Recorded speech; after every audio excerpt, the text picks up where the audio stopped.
She left on a Thursday. Said she just needed a week. Said it was nothing serious, just some time to think. But by Sunday, Child Protective Services was calling my mom. I remember the moment the phone rang, my mom's face turned white like she'd seen a ghost. She looked at me with the kind of fear that makes your stomach knot before a word is even spoken. "Jason," she whispered. "It's about your kids." My kids. The ones I hadn't held in over 2 years. The ones I sent Christmas cards to, knowing they'd never be opened. The ones who stopped calling me Dad. I'm Jason. I'm 36, and I fix HVAC systems in Arkansas. Back when I was younger, I wanted to be a youth pastor, the kind that handed out hot meals with a prayer and could quote James 1 verse 12 from memory. That's how I met Rachel. Sunday service. She was in nursing school, with her hair tied up in one of those high buns and a smile that never quite reached her eyes. She always seemed distant. A little too composed. Like she was acting the role of a sweet Christian girl, but the script didn't fit her bones. I should have seen it then. But I didn't. I married her. Fast. Naive. I thought God had brought me the calm I needed. We had our first daughter by our first anniversary. Then our second 3 years later. I worked 2 jobs to keep the lights on, HVAC repairs during the day, and youth counseling in the evenings. Rachel stayed home with the kids for a while, then picked up nursing shifts on weekends. She said it gave her purpose. I believed her. I wanted to. But that was just the tip of the iceberg. I don't know when exactly I started losing them. Not Rachel. Not at first. The girls. At first, it was little things, late replies to my texts, missed calls, half-hearted excuses about school or plans with friends. I told myself it was normal. Kids get busy. Lives move on. But the truth was gnawing at me even then. They were slipping through my fingers, and I was too damn proud, or too scared, to admit it. After the divorce, Rachel stayed in-state for a few months. We had a visitation schedule. Every other weekend. Court-ordered. Signed, stamped, notarized. I remember keeping that paper in my glove box like it was scripture. I clung to it. I told myself it meant something. But she started canceling. One excuse after another. They have a cold. Their cousin's birthday party. Dance recital conflict. Dentist appointment. Sometimes I'd drive the full 2 hours, snacks in the back seat, gifts tucked under my arm, and find the house empty. Lights off. No answer. I called.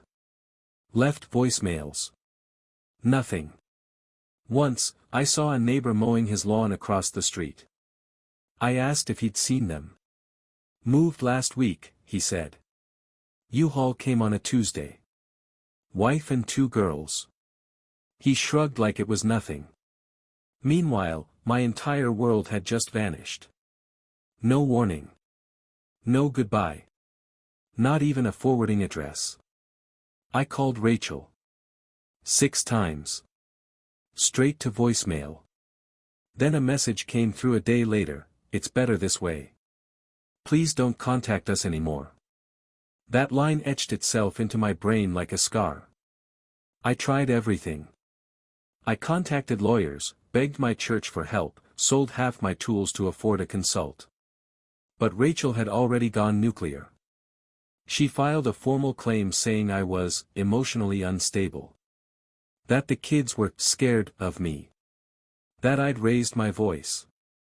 Slapped the table. Made her feel unsafe. It wasn't true. God knows it wasn't. But all the court saw was a broke man with irregular income and an unpaid support tab. And her? She was a nurse.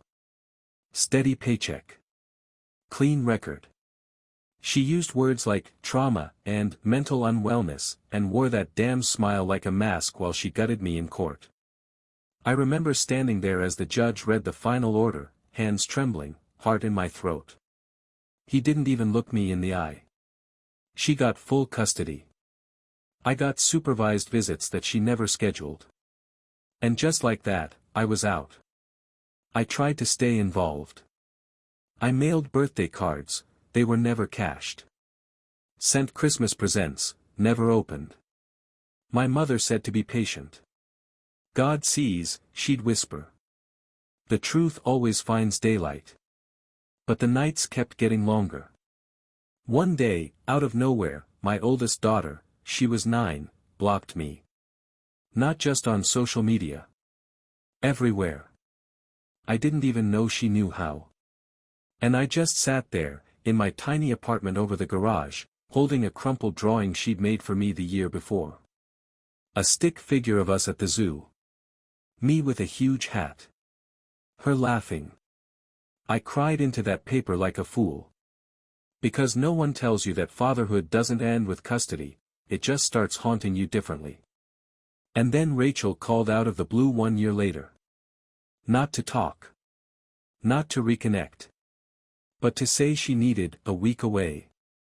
To clear her head. Said she was going to her sister's place across the state line. No drama.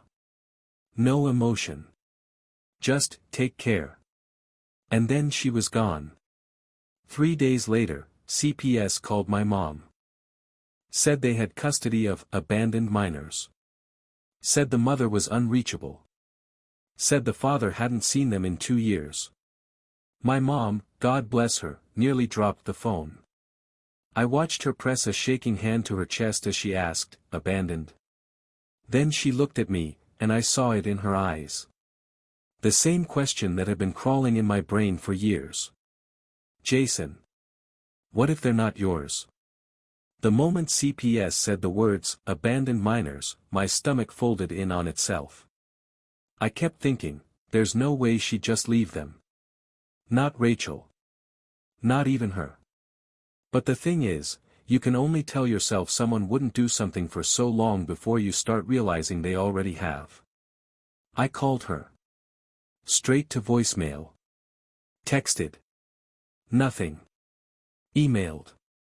Silence. By the end of the day, I was sitting in my mom's kitchen with a caseworker on speakerphone and a knot in my throat so tight I could barely breathe. The woman on the line sounded polite, almost apologetic. But her words cut deeper than a blade. Mr. Taylor, we're currently placing the children in temporary care until legal guardianship can be re-established. We need to confirm your paternity status. That's when it hit me. Like a car through a red light. Paternity status? Why wouldn't I be their father? I asked, my voice barely a whisper. The line was quiet for a second too long. We just need verification, she said, avoiding the question. It's standard procedure in cases where biological parentage is uncertain. Uncertain. That word rattled around my brain like a marble in a tin can. My mom crossed herself right there at the table. Whispered, Lord, no. I didn't want to believe it. Not even a little. Rachel and I had our issues, resentment, miscommunication, exhaustion, but cheating? She hated drama. She hated mess. She hated people knowing her business. She wouldn't risk all that, not with our daughters in the middle. Or so I thought. Still, the seed was planted. And once a seed like that takes root, it doesn't let go. I couldn't sleep that night. Tossed and turned on my old twin mattress in the room I grew up in, the same one with the faded Cubs poster on the wall and Bible verses pinned over my dresser. I stared at the ceiling and played back every moment in our marriage I had ignored. The way she always pulled away when I tried to be intimate in those last few months. The girls' nights that popped up after every fight.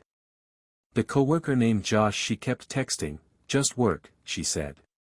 Don't be paranoid. The unexplainable hotel charges on our joint card back in 2019. God, how many red flags did I walk right past? I didn't ask for the test out of anger. I wasn't trying to catch her. I just needed the truth. Any truth.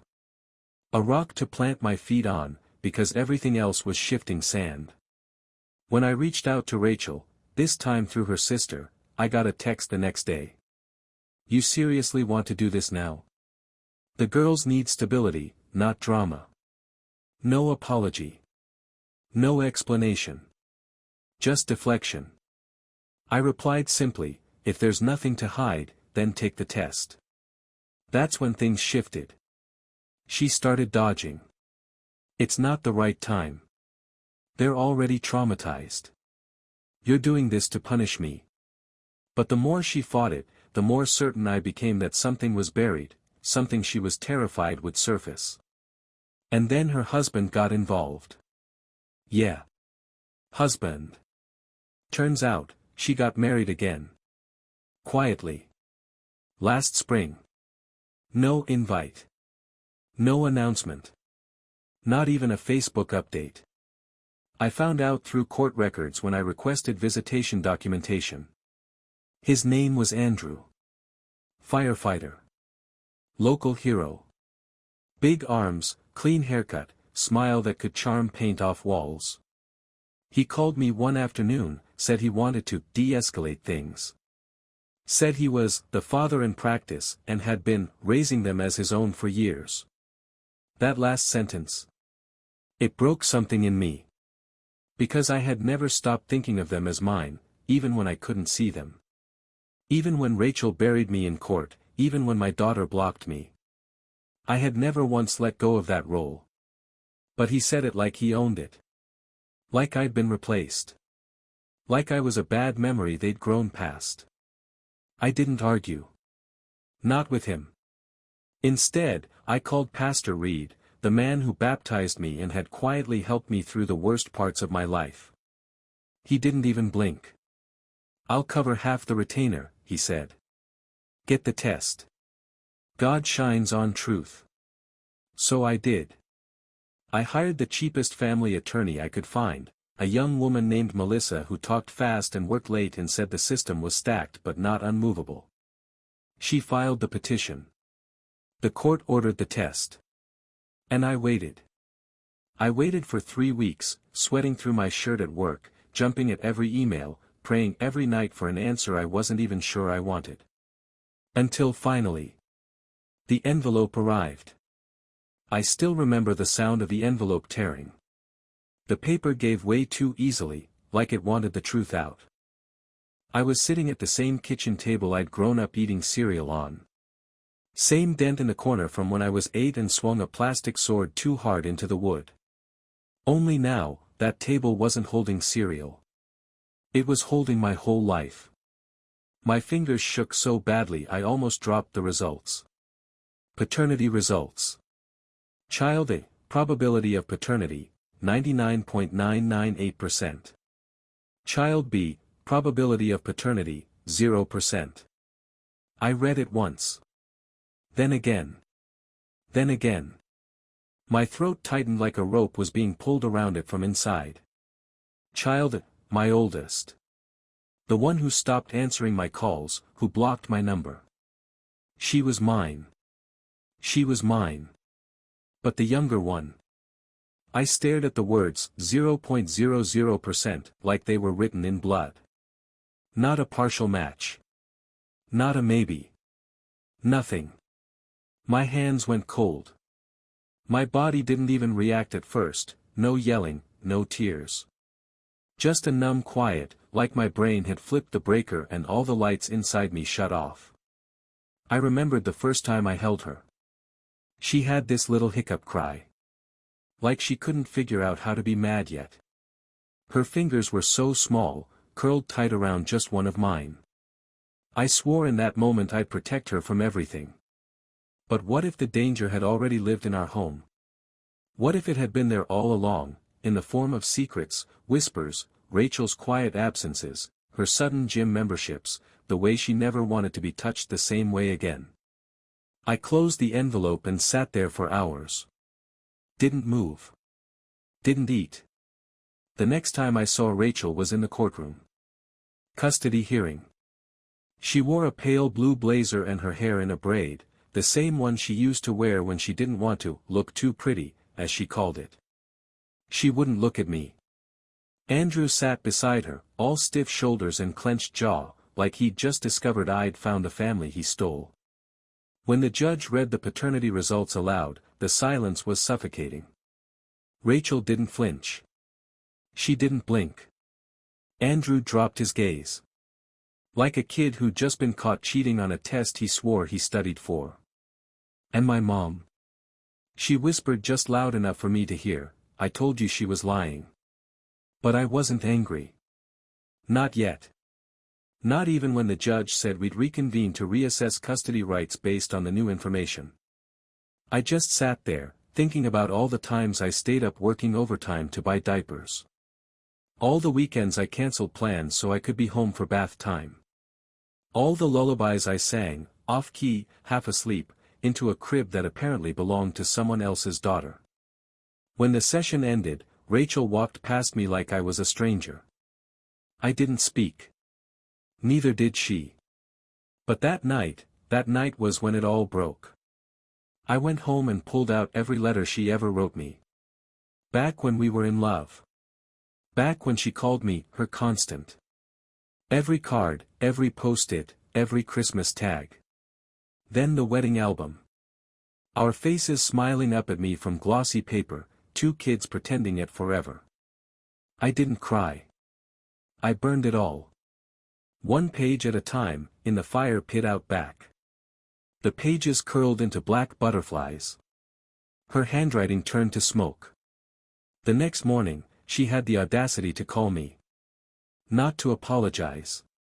Not to explain. But to ask about the child support. Maybe we can rework the numbers now, she said casually, like she was asking for a coffee order. I laughed. A short, bitter thing that didn't even sound like me. Call her real dad, I said, voice flat. Then I hung up.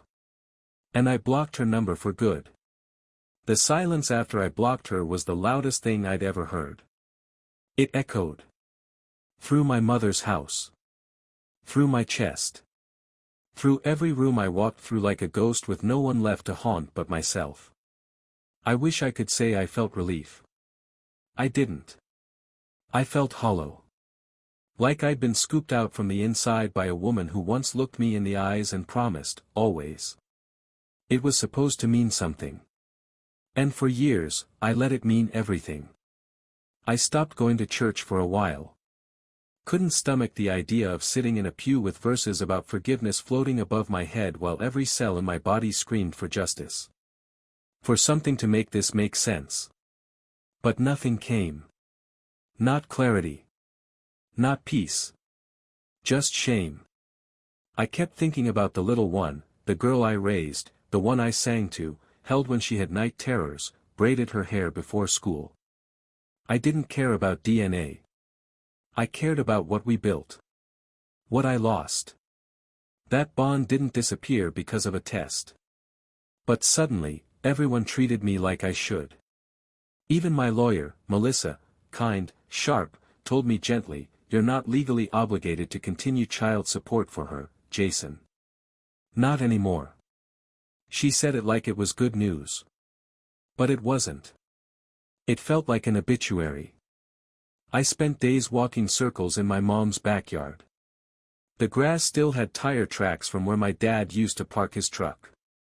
I stepped over them again and again, trying to find purpose in a life that had been yanked out from under me. I stopped answering calls. Friends, church folks, even my boss. I let the world go quiet. I let the bills pile up. I skipped meals. I stared at walls like they owed me something. One night, I found myself parked outside the school my daughters used to attend. I don't know why I went there. Habit, maybe. Hope, maybe. I sat in the car, engine off, watching a group of kids run across the lot with backpacks flapping like wings. One of them looked like her. Not Rachel, the younger one.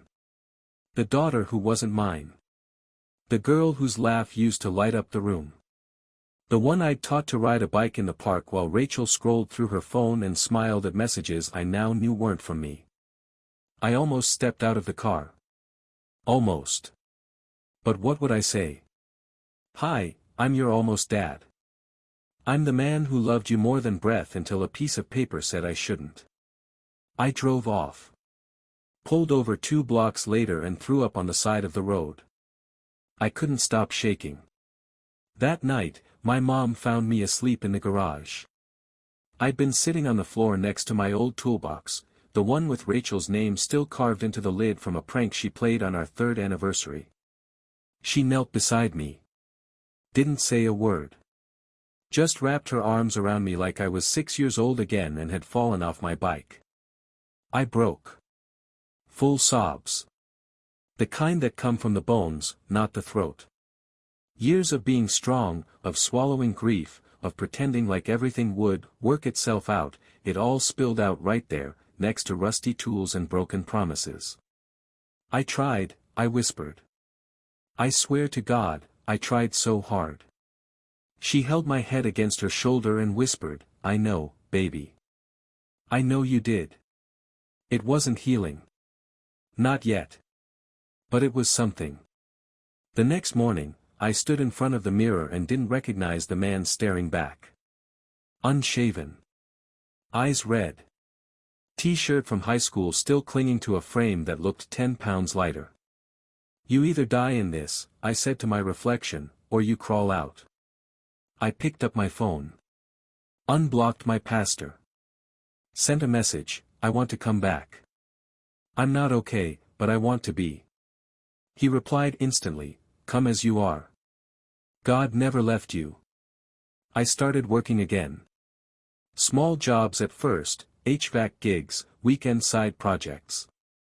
I fixed the broken vent in my mom's laundry room. Repainted the garage. Not for the money. For the motion. For the reminder that I could still build something, even if everything I'd built before had fallen apart. I didn't know what healing looked like yet. But I knew what survival didn't, sitting in a garage with ashes and a broken heart. So I chose to keep moving. I didn't go to confront her out of vengeance.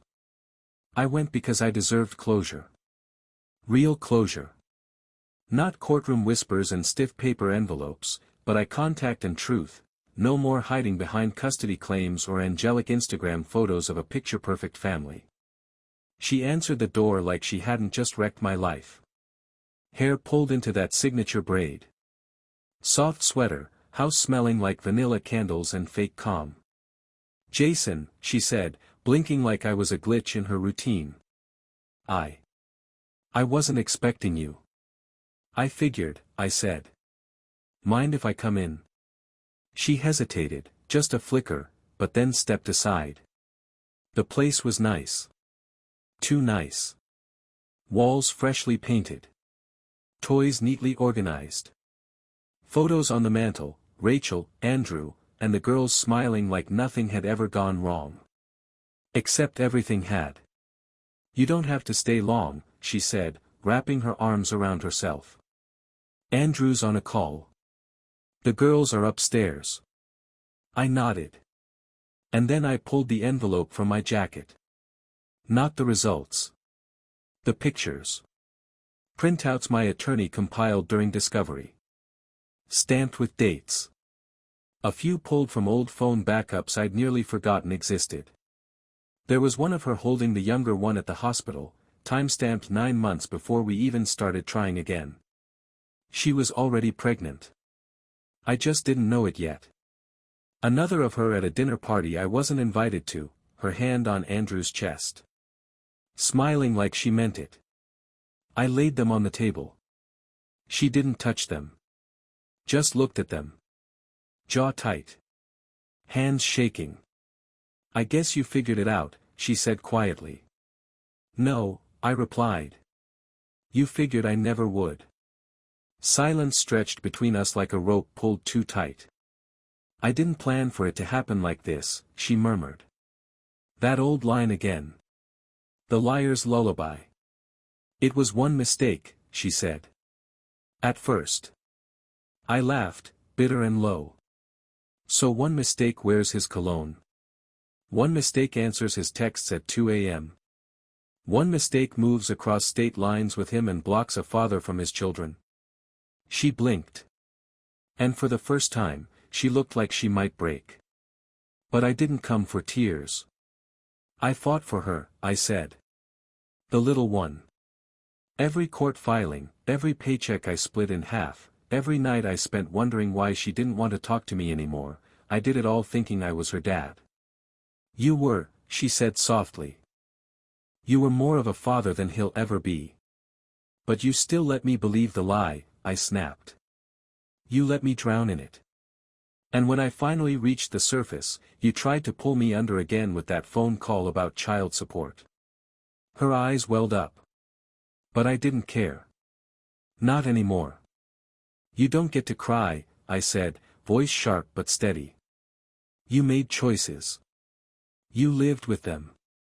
Now you can live without me. I gathered the photos. Jason, she started. No, I cut in.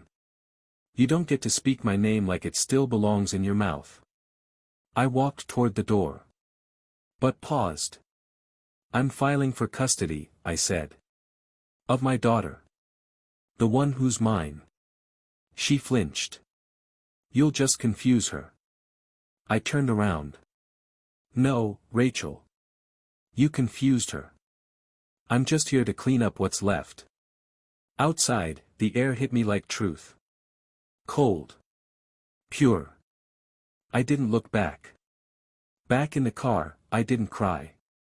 I drove. Windows down, wind in my hair like the world was wide again. My hands gripped the wheel, not in fear this time, but in something else. Control. A few days later, I filed the papers. Real custody. Not supervised. Not court-limited scraps of fatherhood. My lawyer said it wouldn't be easy. That the system rarely bends. But I didn't flinch. Because I had something stronger than evidence now. I had resolve. And I wasn't the man she left anymore. You don't realize how much weight you've been carrying until you finally set it down. After the confrontation, everything got quiet. Not the dead kind of quiet, not grief, but the kind that comes before something good. Like the silence right before dawn. Rachel didn't call again. Neither did Andrew. Maybe they were too stunned. Maybe they knew better. I wasn't angry anymore. I was focused. The legal road was slow. It always is. But this time, I had more than desperation, I had documentation. I had paternity. I had character witnesses, school records, visitation logs. My pastor vouched. My mom testified. Even one of Rachel's old neighbors submitted a letter about the screaming matches, the times the girls cried themselves to sleep. But what really changed everything, was my daughter. The older one. The one who once blocked me. She called me. It was a Tuesday night. I was changing out a vent cover in a rental home when my phone buzzed. I almost didn't check it, figured it was a telemarketer or another job delay. But the name on the screen froze me. Madeline.